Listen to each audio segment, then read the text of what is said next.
जरा कल्पना करा, एक निर्जन रेल्वे स्टेशन, रात्रीची वेळ आणि अचानक तुमच्या मोबाईलवर एक मेसेज येतो. त्यात फक्त काही शब्द आहेत, पण ते वाचून तुमच्या काळजाचा ठोका चुकतो. कारण एका छोट्याशा चुकीमुळे कोणाचा तरी जीव धोक्यात आलेला आहे. आता स्क्रीनवर बघा, इथे 2 वाक्य आहेत. पहिलं वाक्य काय म्हणतंय? त्याने सांगितले की त्याला स्टेशनवर एकटे सोडा. पण दुसरं वाक्य काय म्हणतंय? त्याने सांगितले की त्याला त्रास देऊ नका स्टेशनवर. पाहिलं? एका छोट्याशा शब्दाच्या जागेमुळे, एका व्याकरण चुकीमुळे अर्थाचा केवढा मोठा अनर्थ होऊ शकतो. संदेशाचा उद्देशच पूर्णपणे बदलून गेला. नमस्कार मित्रांनो, मराठी वर्गमध्ये तुमचं मनापासून स्वागत आहे. आता आपण पाहिलं की इंग्रजी व्याकरणातली एक छोटीशी चूक किती महागात पडू शकते.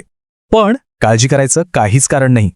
महाटेट सारख्या महत्त्वाच्या परीक्षेत अशा चुका कशा टाळायच्या आणि हक्काचे गुण कसे मिळवायचे हेच तर आपण शिकणार आहोत. चला तर मग आजच्या आपल्या अत्यंत महत्त्वाच्या विषयाला सुरुवात करूया. आजचा विषय आहे वर्ड फॉर्मेशन, म्हणजेच शब्दांची निर्मिती.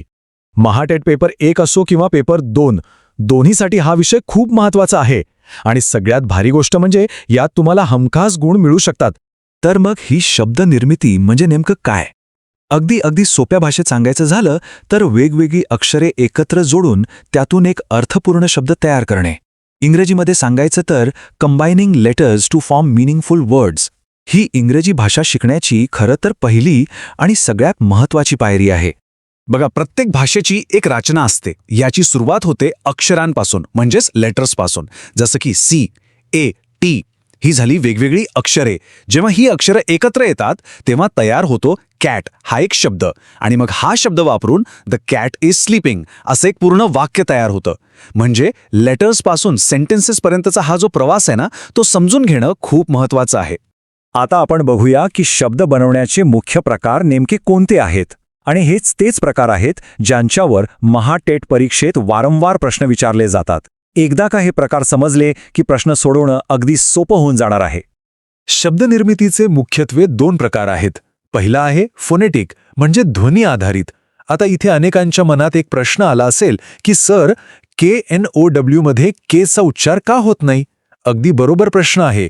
इंग्रजीमध्ये काही शब्द सायलेंट असतात, ती लिहिली जातात पण त्यांचा उच्चार होत नाही. दुसरा प्रकार आहे मॉर्फोलॉजिकल, म्हणजे रचनेवर आधारित. यात काय होतं तर एका मूळ शब्दाला काहीतरी जोडून एक नवीनच शब्द तयार होतो. उदाहरणार्थ अनहॅपी.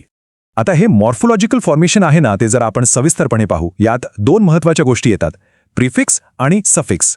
प्रिफिक्स म्हणजे उपसर्ग जो मूळ शब्दाच्या आधी लागतो. जसं की हॅपी या शब्दाच्या आधी अन लागला आणि अनहॅपी हा शब्द तयार झाला, ज्याचा अर्थ आहे आनंदी नाही. आणि सफिक्स म्हणजे प्रत्यय जो शब्दाच्या नंतर लागतो. जसं प्ले या शब्दानंतर ER लागला आणि प्लेअर हा शब्द तयार झाला, म्हणजे खेळणारा. पाहिलंत, या छोट्याशा बदलामुळे शब्दाचा अर्थ पूर्णपणे बदलतो. चला, तुमच्यासाठी एक छोटासा प्रश्न. लीगल या शब्दाला एक योग्य प्रिफिक्स जोडून नवीन शब्द बनवता येईल का? जरा विचार करा आणि आपलं उत्तर पटकन खाली कमेंट बॉक्समध्ये लिहा. बघूया बरं कोणाकोणाचं उत्तर बरोबर येतंय. या विषयावर अजून प्रॅक्टिस हवी आहे असं वाटतंय का? अजिबात काळजी करू नका. आपल्या संपूर्ण इंग्लिश ग्रामर प्लेलिस्टची लिंक खाली डिस्क्रिप्शनमध्ये दिलेली आहे, ती नक्की तपासा. ठीक आहे, आता नियम तर आपल्याला समजले. पण फक्त नियम समजून भागत नाही.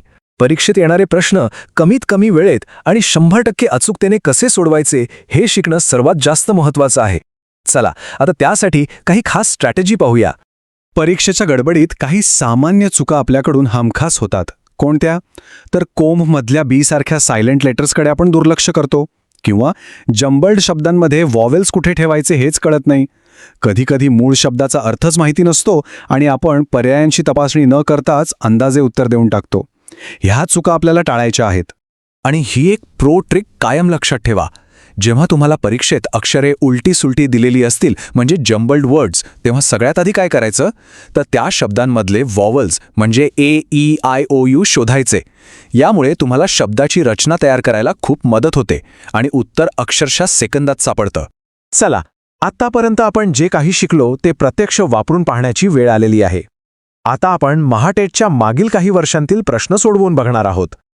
तुमची तयारी किती झाली आहे हे तपासायची हीच खरी वेळ आहे. पहिला प्रश्न तुमच्या स्क्रीनवर आहे. या 4 शब्दांपैकी कोणत्या शब्दाचा वॉवल पॅटर्न म्हणजे स्वराचा पॅटर्न वेगळा आहे? ऑप्शन आहेत कॅट, बॅट, मॅट आणि पेन. थोडा वेळ घ्या, विचार करा. आणि याचं बरोबर उत्तर आहे ऑप्शन डी, पेन. असं का?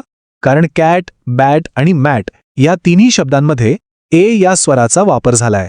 ॲ असा उच्चार होतो, पण पेन या शब्दात ई हा स्वर आहे, म्हणजे ए असा उच्चार. त्यामुळे तो या गटात बसत नाही. पुढचा प्रश्न आहे जम्बल्ड लेटर्सचा. अक्षर आहेत आर, ई, ए, डी, एच, टी. ही अक्षरे योग्य क्रमाने लावून एक अर्थपूर्ण शब्द तयार करायचा आहे. आठवतंय का, आपण आत्ताच एक जबरदस्त ट्रिक शिकलो होतो, ती इथे नक्की वापरा.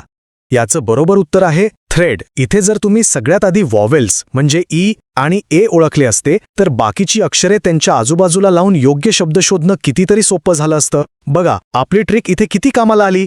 आणि हा आहे तिसरा प्रश्न. लीगल या शब्दाचा विरुद्धार्थी शब्द बनवण्यासाठी यापैकी कोणता प्रिफिक्स वापराल? अनलीगल, इल्लीगल, इलीगल की डिसलीगल? नीट विचार करून उत्तर द्या. याचं अचूक उत्तर आहे ऑप्शन सी, इल्लीगल. इंग्रजी व्याकरणातला हा एक खूप महत्वाचा नियम आहे. जे शब्द एल या अक्षराने सुरू होतात त्यांचा विरुद्धार्थी शब्द बनवण्यासाठी सामान्यतः आयल हाच प्रिफिक्स वापरला जातो, जसं की लॉजिकलचं इलॉजिकल. आजच्या या महत्वाच्या विषयाच्या PDF नोट्स आणि भरपूर सरावासाठी एक क्विज होईयेगा. दोन्हींची लिंक खाली डिस्क्रिप्शनमध्ये दिलेली आहे. हा व्हिडिओ संपल्यावर लगेच डाउनलोड करा आणि आपला सराव सुरू ठेवा. चला तर जाता जाता आपण आजच्या विश्लेषणातील सर्वात महत्त्वाच्या मुद्द्यांची एक जलद उजळणी करूया, जेणेकरून हे सर्व तुमच्या कायम लक्षात राहील आणि परीक्षेत नक्कीच उपयोगी पडेल. तर आज आपण काय काय शिकलो? नंबर 1, शब्दनिर्मिती म्हणजे अक्षरे जोडून अर्थपूर्ण शब्द बनवणे. नंबर 2, प्रिफिक्स आणि सफिक्सवर प्रभुत्व मिळवा, कारण हे तुमचे हक्काचे मार्क्स आहेत. नंबर 3, जम्बल्ड शब्दांसाठी नेहमी वॉवेल्सपासून सुरुवात करा, उत्तर लवकर सापडेल. आणि सगळ्यात महत्त्वाचं नंबर 4, वेग वाढवण्यासाठी रोज मागील वर्षांच्या प्रश्नपत्रिका सोडवा. लक्षात ठेवा, सातत्यपूर्ण सराव हेच यशाचं खरं गमक आहे. जर हा व्हिडिओ तुम्हाला आवडला असेल आणि उपयोगी वाटला असेल तर त्याला एक लाईक नक्की करा आणि टेटची तयारी करणाऱ्या तुमच्या सर्व मित्रांसोबत शेअर करा. आणि हो, मराठी वर्गला सबस्क्राईब करायला अजिबात विसरू नका. नवीन अपडेट्ससाठी आमचे व्हॉट्सॲप आणि टेलिग्राम ग्रुप्स नक्की जॉईन करा. लिंक डिस्क्रिप्शनमध्ये आहे. पुढील व्हिडिओमध्ये आपण पुढचा महत्त्वाचा टॉपिक शिकणार आहोत. धन्यवाद.